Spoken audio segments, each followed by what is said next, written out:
आज की कथा हिंदी साहित्य के महान रचनाकार राम वृक्ष बेनीपुरी द्वारा लिखित अमर रेखा चित्र बलदेव सिंह। कभी कभी गांव में भी तारे जन्म लेते हैं। आसमान वाले तारे नहीं, मिट्टी के तारे जो खेतों में चलते हैं, धूल में चमकते हैं और लोगों के दिलों में बस जाते हैं। हमारे गांव में भी एक तारा उतरा था। नाम था बलदेव सिंह। वो आया तो लगा जैसे धरती पर कोई देवता उतर आया हो।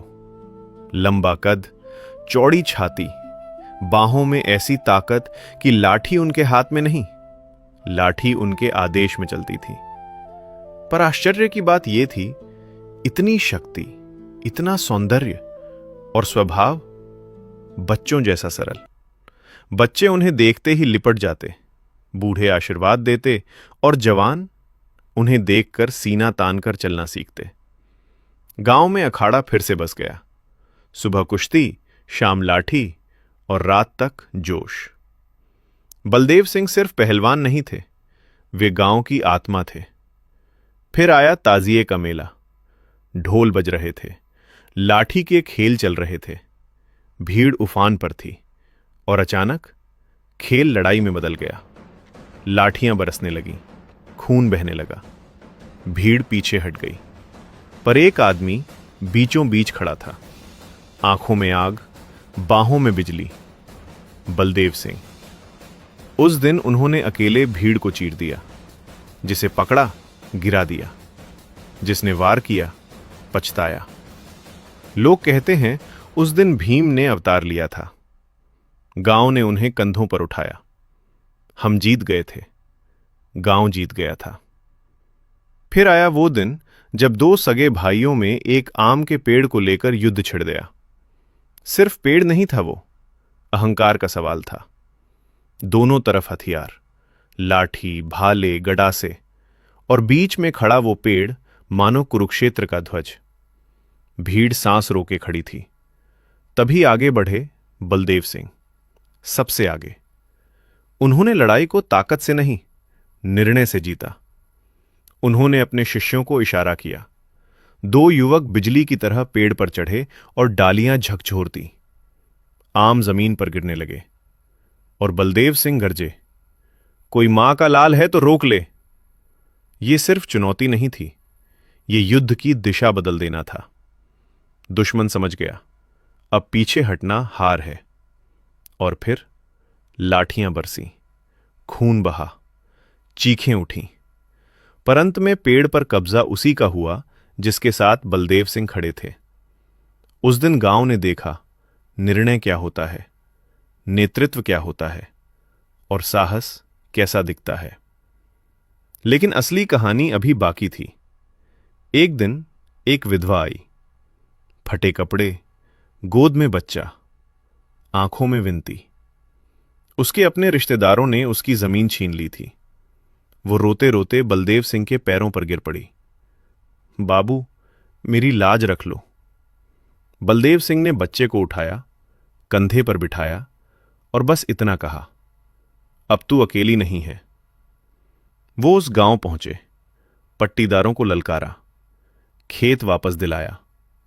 जिस औरत को सबने कमजोर समझा था, उसे उन्होंने सम्मान वापस दिलाया। उस दिन गांव ने पहली बार देखा ताकत का असली अर्थ क्या होता है। लेकिन न्याय की कीमत होती है। वीरता का रास्ता हमेशा दुश्मनों से भरा होता है। दुश्मन बढ़ते गए और एक सुबह भोर थी, दुनिया सो रही थी। बलदेव सिंह अकेले शौच के लिए गए, बिना हथियार, बिना साथियों के। घात लगाकर बैठे कायरों ने हमला कर दिया। पहला वार सिर पर। वो लड़खड़ाए पर गिरे नहीं, लोटा उठाकर ढाल बना लिया। 1, 2, 3 वार। लोटा टूट गया। अब चारों ओर से लाठियां, गडासे, बरछे। उन्होंने चक्रव्यूह तोड़ने की कोशिश की, अभिमन्यु की तरह। पर संख्या के सामने वीरता हार गई। और उस सन्नाटे में जब दुनिया सो रही थी, कायरों ने शेर को मार डाला। जब हम पहुंचे, हमारे सामने लाश पड़ी थी, सिरचूर, शरीर क्षत विक्षत, मक्खियां भिनभिना रही थीं।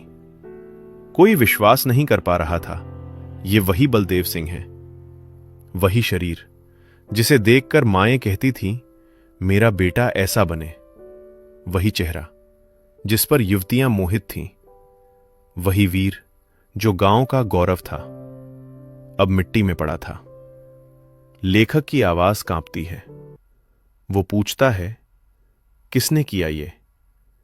किस शेर ने शेर को मारा? नहीं, शेर नहीं, कायरों ने, पीठ पीछे घात लगाकर। बलदेव सिंह हारकर नहीं मरे, वे धोखे से मारे गए। और यही सबसे बड़ा शोक है।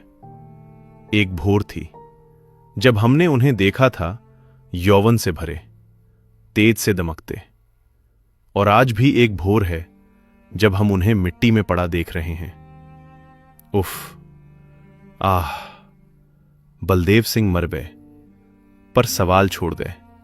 क्या ताकत सिर्फ शरीर की होती है या अन्याय के खिलाफ खड़े होने की? यदि दूसरा सच है तो बलदेव सिंह आज भी जिंदा है, हर उस आदमी में जो कमजोर की रक्षा करता है, हर उस आवाज में जो अन्याय से टकराती है। दोस्तों, ऐसी कहानियां किताबों में नहीं, दिलों में जिंदा रहती हैं।